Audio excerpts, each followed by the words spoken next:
بسم الله والصلاة والسلام على رسول الله. يلا بينا نشوف الطبق الجميل ده عملناه ازاي. اكيد الكشري المصري مفيش حد بيختلف عليه.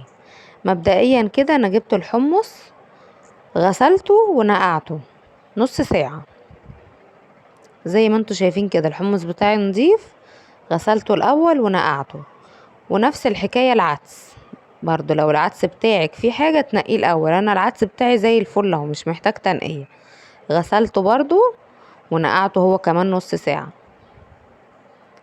اهو زي ما انتوا شايفين كده.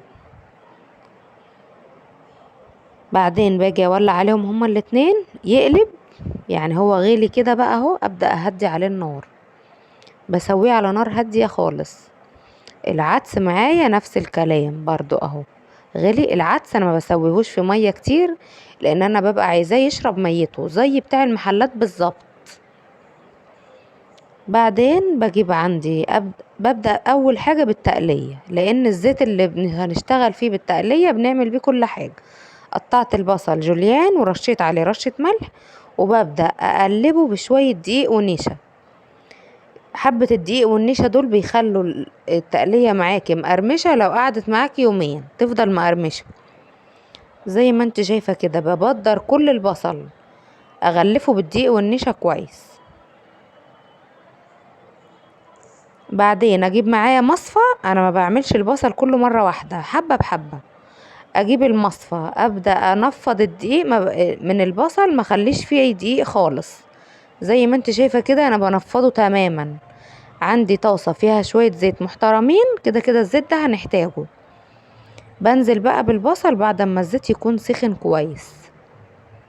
زي ما انت شايفه كده انا بفرده عن بعضه، انا مش عايزه اكتر، عايزاه يتقرمش، تبقى كل حبايه لوحدها.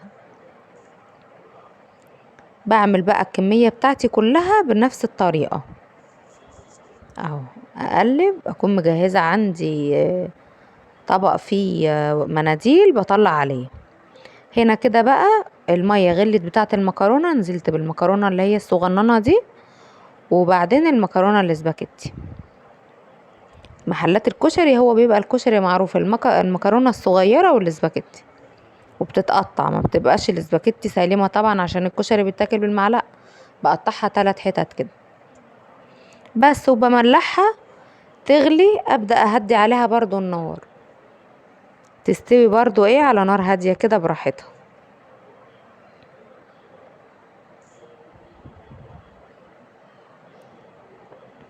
بس ابدأ بقى كده اهدي عليها. هنا الحمص بتاعي بدأ يدخل في السوا، بحط له جزرايه وبصلايه وفصين توم يكملوا سوا معاه. بوريكم شوفوا جمال التقلية، مش قادرة اقول لكم على جمالها. هنا بقى في مقطع اتحذف مني، انا خدت الزيت بتاع البصل شوحت فيه التوم بتاع الصلصة. التوم اتشوح، ننزل بالطماطم المعصورة اللي متصفية طبعا، بحط معاها رشة سكر والملح ونص معلقة كزبرة ناشفة ونص معلقة كمون ورشة فلفل اسمر. بحط معاها كمان مكعب مرقة دجاج، بيخلي الصلصة حكاية.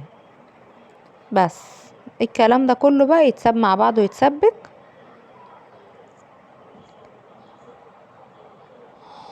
شوف هنعمل ايه تاني. هنا بقى عندي الحمص يعتبر كان دخل في السوا، بزود له بقى كمان الطماطم اللي انا عصراها كمان. باخد كوباية عصير طماطم برضو متصفية، واقوم حطها بقى على الحمص اهو، كوباية واحدة. هنا كده بقى كان العدس بتاعي استوى وشرب ميته زي ما انت شايفة كده، انا مش مكتره له مية. بصفيه من المية اللي باقية بس، ويتركن على كده. العدس بتاعنا طبعا معمول رز بشعرية، انا كان عندي اصلا الرز ابو شعرية. هنا بقى الدقة، فصين توم هرستهم، ومعاهم ليمونة كبيرة اهو، ليمونة كبيرة حلوة كده. بنزل عليهم كمان بحط عندي 5 معالق خل مع الكلام ده كله اهو، زي ما انت شايفة كده 5 معالق كبار حلوين.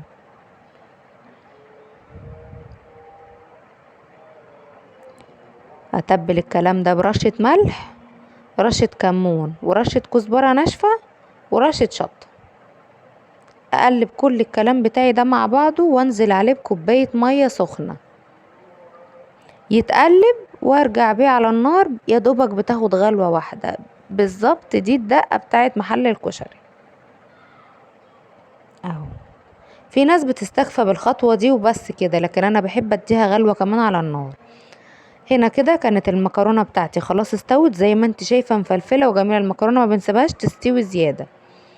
بوريكي ان انا حطيت لها معلقتين كمان من الزيت بتاع البصل. الزيت بتاعنا استخدمناه في كل حاجة. والدقة بتاعتي على النار والحمص قرب يستوي. هنا بقى الشطة بقى بتاع المحلات، الزيت.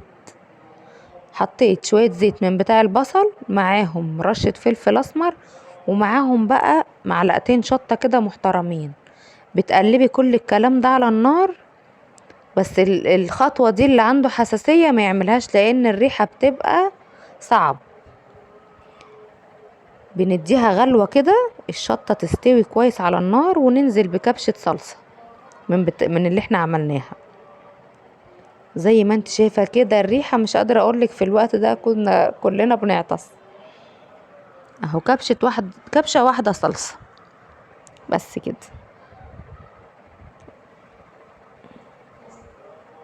هنا كده بقى اهو كله جهز معايا. ادي الشطة والعدس بتاعي والتقلية والمكرونة، كل حاجة استوت. والدقة بتاعتي طبعا بردت وفضيتها بس. ونبدأ بقى نقفل الطبق الجميل بتاعنا، وبألف هنا وشفا.